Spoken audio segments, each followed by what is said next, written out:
우리가 구조된 후에 앉을 그 섬은 멜리데라 하더라. 비가 오고 날이 참에 원주민들이 우리에게 특별한 동정을 하여 불을 피워 우리를 다 영접하더라. 바울이 나무 한 묶음을 거두어 불에 넣으니 뜨거움으로 말미암아 독사가 나와 그 손을 물고 있는지라. 원주민들이 이 짐승이 그 손에 매달려 있음을 보고 서로 말하되 진실로 이 사람은 살인한 자로다. 바다에서는 구조를 받았으나 공의가 그를 살지 못하게 함이로다 하더니 바울이 그 짐승을 불에 떨어버리매 조금도 상함이 없더라. 그들은 그가 붙든지 혹은 갑자기 쓰러져 죽을 줄로 기다렸다가 오래 기다려도 그에게 아무 이상이 없음을 보고 돌이켜 생각하여 말하되 그를 신이라 하더라. 이 섬에서 가장 높은 사람 보블리오라 하는 이가 그 근처에 토지가 있는지라 그가 우리를 영접하여 사흘이나 친절히 머물게 하더니 보블리오의 부친이 열병과 이질에 걸려 누워있거늘 바울이 들어가서 기도하고 그에게 안수하여 낫게 하며 이러므로 섬 가운데 다른 병든 사람들이 와서 고침을 받고 후한 예로 우리를 대접하고 떠날 때에 우리 쓸 것을 배에 실었더라. 석 달 후에 우리가 그 섬에서 겨울을 난 알렉산드리아 배를 타고 떠나니 그 배의 머리 장식은 디오스코로라. 수라구사에 대고 사흘을 있다가 거기서 둘러가서 레기온에 이르러 하루를 지낸 후 남풍이 일어나므로 이튿날 보디올에 이르러 거기서 형제들을 만나 그들의 청함을 받아 이레를 함께 머무니라. 그래서 우리는 이와 같이 로마로 가니라. 그곳 형제들이 우리 소식을 듣고 아비오 광장과 트레이스 타베르네까지 맞으러 오니 바울이 그들을 보고 하나님께 감사하고 담대한 마음을 얻으니라. 아멘. 사도행전 마지막 장 28장의 시작입니다. 여러분, 사도행전은 예수님이 부활하신 것을 40일 동안 제자들에게 보여주시며 하나님 나라의 일을 말씀해 주신 것으로 시작한 것을 기억하시죠? 그 하나님 나라의 일은 다른 것이 아니라 성령의 일로 이루어지는 것인데 성령이 오셔서 교회를 세우시고 또한 성령이 제자들에게 임하셔서 복음을 전파하게 하시며 그렇게 하나님 나라를 세워가는 일입니다. 사도행전의 특별히 13장부터는 바울을 통해 복음이 전파되는 사건을 말해주고 있습니다. 3번에 걸친 전도 여행 이후에 예루살렘에 올라가 하나님이 이방인 교회 가운데 행하신 일들을 예루살렘 지도자들과 함께 나누었지요. 그리고 그 지도자들은 또한 바울을 권고해서 성전에 들어가 정결 예식을 행하라고 했고 바울은 그 권고를 받아들여 성전에 들어가서 정결 예식을 행하다가 그를 대적하는 유대인들에게 붙잡혔습니다. 그리고 재판을 받게 되는데요. 바울은 이렇게 고난과 위기 가운데에서도 그 상황을 주님이 주시는 기회로 삼아 로마 황제 앞에서 자기가 재판을 받겠다고 그렇게 선언을 하죠. 로마 시민 자격으로서 그렇게 할 수 있는 자신임을 드러냄으로써 그렇게 바울의 이제 로마까지 가는 여정이 시작이 되었습니다. 죄수로 로마에까지 끌려가는 바울의 이야기 27장에서는 배를 타고 이동하다가 바울의 경고에도 불구하고 항해를 고집하는 가운데 유라굴로라는 태풍을 만납니다. 배는 결국 파손되고 모든 것을 잃었지만은 그러나 바울의 삶을 주관하시며 바울로 하여금 로마에 가서 복음을 전하게 하는 것이 하나님의 계획에 있었기 때문에 바울과 그 배에 타고 있었던 사람들 모두가 한 사람도 생명을 잃지 않고 무사히 멜리데 섬에 상륙하게 되는데요. 오늘 우리가 읽은 본문이 바로 거기부터 이제 이 사도행전 맨 마지막 장 시작을 알리고 있습니다. 복음을 전하는 바울의 전도 여행, 복음의 사명으로 부름을 받아 내딛는 바울의 행복, 이렇게 돌이켜볼 때에 결코 순조롭지 않았습니다. 너무나도 어렵고 힘든 과정들이 많았습니다. 그 어려움에 대한 것을 일부분을 바울이 고린도후서 11장에서 언급하는 것이 나오는데요. 온 세상이 자기를 미워하고 대적하는 것처럼 어려움을 당한 내용들이 거기에 낱낱이 적혀져 있습니다. 옥에 갇히고 매를 맞고 여러 번 죽을 고비를 넘기고요. 온갖 위험과 굶주림 등 고생이란 고생은 다 받고 또한 감당해야 했던 바울. 그러면서도 하나님 나라의 일을 위해서 그의 마음은 흐트러짐이 없었고요. 복음 전파를 위해서 그 calling, 그 소명에 붙들림 당해서 살아온 바울이죠. 바다에서 태풍을 만나고 구사일생으로 목숨을 건져 그렇게 도착한 멜리데 섬. 오늘 우리가 읽은 그 본문의 말씀을 보면은 2절에 이렇게 기록하고 있습니다. 비가 오고 날이 참해 원주민들이 우리에게 특별한 동정을 하여 불을 피워 우리를 다 영접하더라. 이 내용을 생각해 보면 참 놀랍습니다. 이것이 무슨 말을 우리에게 해주고 있는 것인가? 그 백그라운드, 배경을 조금 스터디해 보면요. 그 시대에는 관례로 난파선이 올라오면 생존한 사람은 무력으로 노예 삼는 것이 그 당시에 사람들의 살아가는 방식이었습니다. 그런데 이 2절 말씀에 보니까 특별한 동정으로 살펴주었다, 보살펴주었다 그렇게 말을 하고 있어요. 바다에서 올라왔으니 얼마나 지치고 온몸이 다 젖어 있겠습니까? 비가 오고 있었으니 여러 면으로 정말 몸이 춥고 힘든 그런 가운데 있었는데 불을 피워 옷을 말리게 해주고 몸을 따뜻하게 할 수 있도록 그렇게 배려해 주었던 것입니다. 이런 일이 가능한 것은 주께서 준비해 놓으신 은혜였기 때문이죠. 인생의 그 태풍, 바울이 만났던 유라굴로처럼 때로는 우리가 삶을 살아갈 때에 크고 작은 어려움을 당하는데요. 삶이 파손되고 중요한 것들을 잃어버리게 되고요. 죽음의 그림자가 다가오는 상황에 이른다 할지라도 여러분 그 가운데 주께서 함께 해 주시면 됩니다. 주님이 함께 해 주시면 그 순간을 견디고 계속 나아갈 수가 있죠. 생명의 근원이시오 구원의 하나님이 함께 해 주시면 됩니다. 그렇기 때문에 내 곁에, 내 안에, 그리고 나보다 앞서 행하시는 그러한 주님이 나와 함께 하시는가 확인하면 됩니다. 주님을 찾으면 됩니다. 사람의 마음까지도 움직이셔서 특별한 동정으로 보살피게 해 주신 그 주님. 11절에 보면은요, 바울과 그 일행은 멜리데 섬에서 3개월을 머물게 되는데요. 그 기간 그리고 그 장소는 이렇게 돌이켜보니까 하나님이 준비해 주신 그러한 위로와 축복의 장소가 되었습니다. 항상 당신의 선하심과 인자하심으로 준비하시고 이끌어 주시는 우리 하나님을 더욱 사모하고 바라보는 오늘 아침 되기를 바라요. 오늘도 인생의 크고 작은 그 태풍을 지나가면서 정말 주님 앞에 간절한 기도로 나오신 분이 계신가요? 주님의 특별한 동정의 손길이 오늘 이 아침 내 마음에 임하는 것을 경험하시기를 바랍니다. 어렵고 힘들수록에 더욱더 마음 깊숙한 곳까지 위로해 주시는 주님의 사랑의 손길을 경험하는 우리 모두 되기를 바랍니다. 우리 주님은요 그런 분이세요. 우리를 고아와 같이 버려두지 아니하십니다. 가까이 다가오시고 또한 함께 해주시고 우리를 돌봐주시는 우리 주님이십니다. 멜리데 섬에서 바울에게 일어난 사건을 다시 한번 보면은요, 섬 주민들이 해변으로 겨우 올라온 바울과 무리들을 도와주었습니다. 부축해주고 해변가로 올라오게 해주었습니다. 불을 피우며 도움의 손길을 주었습니다.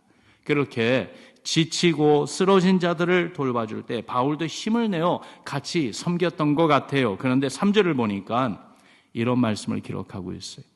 바울이 나무 한 묶음을 거두어 불에 넣으니 뜨거움으로 말미암아 독사가 나와 그 손을 물고 있는지라. 바울도 놀랐겠지만은 이 모습을 본 주위에 있는 사람들이 다 놀랐습니다. 그 섬 토착 문화 의식에는요, 불 속에서 나오는 독사에 물린 사람은 살인자라고 단정지었습니다. 마침 바울은 죄수복을 입고 있지 않았겠습니까? 그러니 그 확신이 얼마나 더욱더 그 마음에 더욱 굳어졌겠습니까? 그들 생각에는 바울이 신의 도움으로 간신히 바다에서 구출을 받긴 했지만 결국은 자기 죄값을 치르게 되었다. 그의 죄가 그를 붙잡고 말았구나, 그렇게 생각할 수밖에 없었죠. 그런데 시간이 지나도 희한하게 바울은 죽지 않았습니다. 손에 물었던 그 뱀은 불에 떨어져 죽고 바울은 오히려 아무 이상이 없었습니다. 그때 그들이 무엇이라고 말했는지 6절 말씀을 우리가 다시 봅니다. 6절 말씀에 보니까 그들은 그가 붙든지 혹은 갑자기 쓰러져 죽을 줄로 기다렸다가 오래 기다려도 그에게 아무 이상이 없음을 보고 돌이켜 생각하여 말하되 그를 신이라 하더라. They said he was a god. 바울을 보는 그들의 시선, 그들의 생각이 완전히 바뀌어져 버린 거예요. 살인자에서 신으로 바뀌어 보였던 것입니다. 그렇게 보는 눈이 달라지고 대하는 언어가 달라지고요, 표정이 달라졌습니다. 함부로 대할 사람이 아니구나 생각한 것이죠. 여기 하나님의 은혜가 있어요. 바울에게 고난을 허락하신 하나님의 계획에는 또한 그를 높이시고자 하는 계획이 있었어요. 바울이 전하는 복음을 그들이 듣게 만들기 위한 하나님의 놀라운 뜻이 그 가운데 있었던 것이에요. 바울에게 하나님의 권위를 주신 것입니다. 그가 하나님의 사람으로 보여지게 했습니다. 평범한 사람이 아니라 특별한 하나님의 사람으로 나타나게 하신 것이죠. 여러분, 위기 가운데에도 우리를 하나님의 사람으로 세워주시는 주님 바라보는 우리 신앙 되기를 바라요. 어떤 독사가 나를 물었습니까? 맡겨진 일에 충실하면서 믿음으로 살고 있는데 어떤 독사가 여러분을 물었습니까? 육신의 질병입니까? 재정의 어려움입니까? 아니, 그런 것보다 더욱더 내면적인 나의 자존심입니까? 그런 어려움의 순간이, 그 위기가 왔다 할지라도 그 가운데 두려워 떨며 낙심하고 주저앉아 버리는 것이 아니라 오히려 믿음의 눈으로 그것을 보며 하나님이 주시는 기회가 아닐까라는 생각을 가질 수 있다면, 여러분, 하나님의 강한 은혜의 빛을 받는 계기로 삼는다면 주님이요 정말 우리의 마음을 이렇게 세워주시고 또한 우리의 존재를 더욱더 주님의 뜻을 이루시게 하여 이렇게 세워주시는 것을 경험하게 될 것입니다. 말라기서 4장 2절에 보니까요, 내 이름을 경외하는 너희에게는 공의로운 해가 떠올라서 치료하는 광선을 비추리니 너희가 나가서 외양간에서 나온 송아지 같이 뛰리라 그랬어요. 여러분, 믿으시면 아멘 합시다. 정말 때로는 우리가 연약하고 그리고 어려움을 당한다 할지라도, 그러나 그때그때 하나님의 은혜의 빛이 비춰지고 또한 주님의 그 치료하시는 광선이 비춰져서 우리의 영혼에 믿음의 용기를 얻고 우리의 육신의 힘을 얻어 일어서고 뛰고 주님 앞에 춤추는 놀라운 일들이 일어납니다. 위기를 맞았으면서도 그것을 신앙의 눈으로 보는 사람, 그러면 섭리하시는 하나님을 바라보는 사람, 믿음의 사람에게는요, 하나님의 이 은혜의 빛, 구원의 빛, 치유의 광선이 비춰준다고 하셨어요. 회복과 힘을 더해 주신다고 말씀해 주시죠. 그리고 보는 사람들 앞에 바로 그리스도에게 속한 사람, 참된 크리스찬이라는 사실이 증명되며 여러분과 저의 신앙, 우리의 신앙이 더욱더 놀라운 그 영향력을 발휘하게 될 줄로 믿습니다. 바울의 여정이 고난과 위험을 당했기 때문에 오히려 더 잘 됐습니다. 독사에게 물렸기 때문에 더 효율적으로 복음을 전할 수 있게 된 것을 보면서 어려움과 위기를 맞으면서도요, 그 가운데 나를 세워주시는 그 주님을 믿고 바라보고 의지하는 신앙이 더욱더 깊어지기를 바랍니다. 독사에 물렸지만은 살아있는 바울을 지켜보던 한 사람이 오늘 본문 이야기에 나옵니다. 멜리데 섬에서 가장 높은 지위를 가지고 있었던 보블리오라고 하는 사람이죠. 그가 감동을 받았습니다. 그래서 바울의 온 일행을 자기 집으로 초청하고 사흘이나 친절하게 대접해 주었습니다. 성대한 대접이었을 것입니다.